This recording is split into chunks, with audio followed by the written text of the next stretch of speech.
Assalamu alaikum. Peace be unto you. We are coming to you live from our digital rostrum to discuss a concept that we must grasp as a people if we desire to be successful moving forward. And that is the concept of unity. The most honorable Elijah Muhammad said to us that our unity is more powerful than an atomic or a nuclear bomb. And the Honorable Minister Louis Farrakhan, his representative, said to us that our unity would solve 95% of our problems.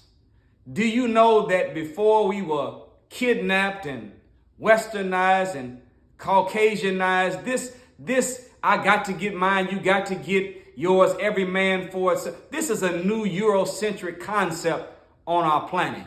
Before we were made slaves in America, we had as our code, each one reach one, and then each one teach one. Why reach before teach? Because people don't care how much you know until they know how much you care. You got to show love before you could ever get someone to respond to knowledge. But we looked out for one another. We had as an axiom, as a code, as a rule, it was part of our conduct that you weren't considered a righteous man or a white righteous woman until you wanted for your brother and your sister what you wanted for yourself. We believed that we would all be one or nothing, and not one of us could ever rise above the condition of all of us. That concept of operational unity we had before we were brought to America and made slaves is what made us into the proud, powerful, pious, and productive people we were before we were brought to the West. Since we've been in the West, we have been fragmented, disunited, disconnected, and weakened in power. Did you know, sisters and brothers, that whenever we were going from boy to manhood or girl to womanhood, we performed what was called the rites of passage? And there was a fundamental principle. I don't care what tribe you go to in the motherland. There was a fundamental principle that every Kantanga or every elder taught the up and coming young soldiers.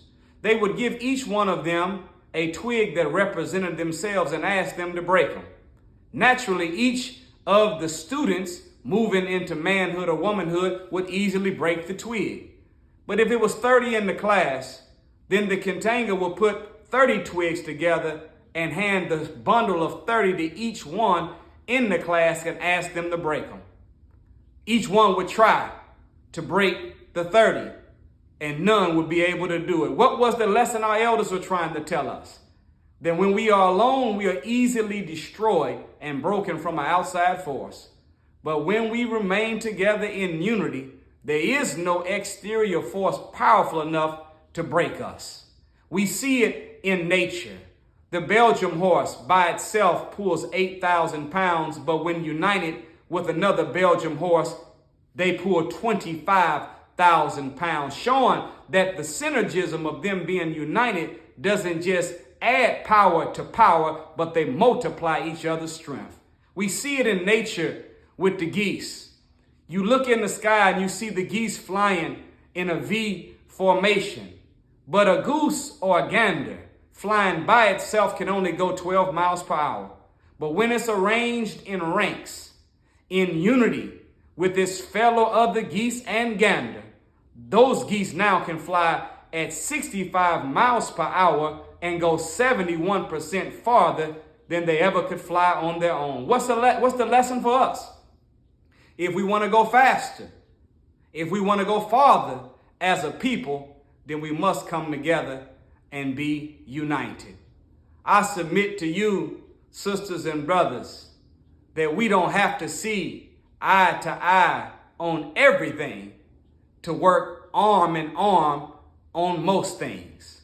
And don't trip over how many people you got in the group or how many people you got on the page of the roles of the organization. Don't trip on numbers. Jesus said, wherever there are two or more of you gathered together in my name, there I am in the midst of you. What's the lesson? He's saying that it really ain't about quantity. It's really about quality. What's he saying? It's not the size of the group that's in the fight. It's the size of the fight that's in the group. Let's unite with one another. Let's back each other. Let's support one another. Let's shop with our brother before we shop with another. And if we spend with one another, look out for one another, call each other brothers and sisters, then we will see every child as a niece or a nephew if we're all brothers and sisters, and we will become that family again. En route in the very near future to being that proud, powerful, pious, and productive people when we were united before we were kidnapped and Caucasianized. Thank you for sharing these few moments with us. As I greet you in peace, Assalamu alaikum.